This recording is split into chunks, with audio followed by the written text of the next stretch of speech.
حضرت بایزید بسطامی رحمۃ اللہ تعالیٰ علیہ کا گھر جو تھا ایک یہودی کے ساتھ تھا، تو وہ یہودیوں کا پیشوا تھا اور وہ ہر وقت حضرت بایزید بسطامی رحمۃ اللہ تعالیٰ علیہ کے پیچھے پڑے رہتے، ان کے گلے کرتے، لوگوں کو ان سے مس گائیڈ کرتے، جتنی جو تکلیفیں دے سکتے تھے، رکاوٹیں پیدا کرتے تھے،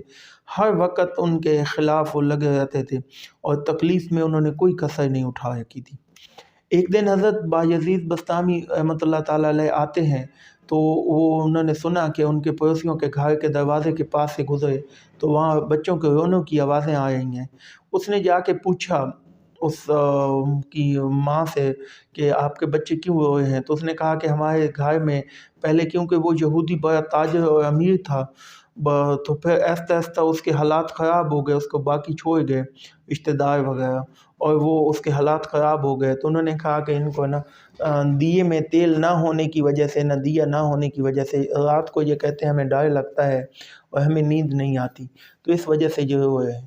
تو وہ سن کے چپ کر کے حضرت بایزید بسطامی رحمۃ اللہ تعالیٰ علیہ چلے جاتے ہیں۔ جب شام ہوتی ہے، اندھیرا ہو جاتا ہے، تو اندھیرے میں کافی ٹائم گزرنے کے بعد وہ آ کے دستک دیتے ہیں۔ وہ یہودی باہر آتا ہے تو حضرت بایزید بسطامی رحمۃ اللہ تعالیٰ علیہ ہاتھ میں دیا لے کے کھڑے ہوتے ہیں اور اسے کہتے ہیں کہ تو نے مجھے تکلیفیں دیں، سارے کام کیے، لیکن کیونکہ تم میرے پڑوس میں ہو اور تمہارے بچے اس وجہ سے ڈرتے ہیں، تو میں وہ یہ دیا لے کے آیا ہوں تاکہ ان کو روشنی ہو اور سکون ہو، کیونکہ مجھ سے ان کی یہ رونا اور یہ دیکھا نہیں گیا، اور میں رات ویسے جلدی آ جاتا، لیٹ اس لیے آیا ہوں کہ یہاں کیونکہ سب کے سامنے آپ نے میرے گلے کیے ہیں اور مجھے تکلیفیں دی ہیں، سب کو روکا ہے، اور تاکہ کوئی دیکھے نہیں، میں اس لیے رات لیٹ آیا ہوں یہ دینے کے لیے کہ آپ کو ان کے سامنے شرمندگی کا سبب نہ ہو۔ ایسا ایک دن بھی کیا، اگلے دن بھی کیا، 1 2 3 دن کیا، تیسرے دن جب ایسا ہوا تو اس نے چیخنا شروع کر دیا اور سارے مسلمانوں کو، یہودیوں کو آوازیں دے کے بلانے لگ گیا، اور بلا کے سب کو کہا کہ دیکھیں میں نے ساری زندگی اس کو تکلیفیں دی ہیں، اس کے لیے مسائل کھڑے کیے ہیں، اس کو جتنا کچھ رلایا ہے،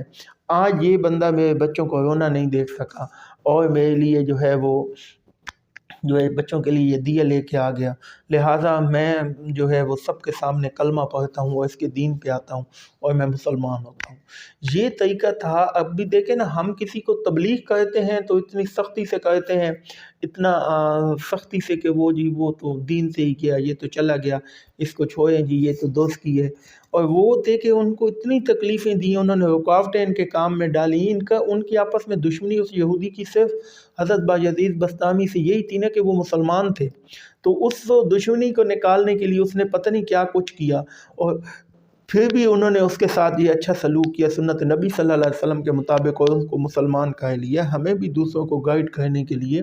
ان کے ساتھ اچھا برتاؤ کرنا چاہیے، تاکہ ایک مسلمان ہونے کے ناطے ہماری شخصیت ایک خدمت خلق اور اچھے انسان کی طرح سامنے۔ اگر ہم سختی سے پیش آئیں گے، اخلاق سے پیش نہیں آئیں گے، تو کوئی ہمارے نزدیک کیسے آئے گا، کوئی کیسے دین اسلام کو قبول کرے گا جب ہم اتنی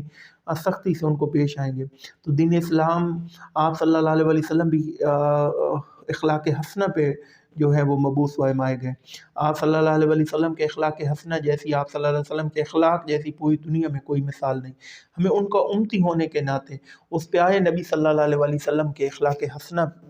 کو فالو کرنا چاہیے، ان پہ چلتے ہوئے لوگوں کو دین اسلام سے اشناس کرانا چاہیے۔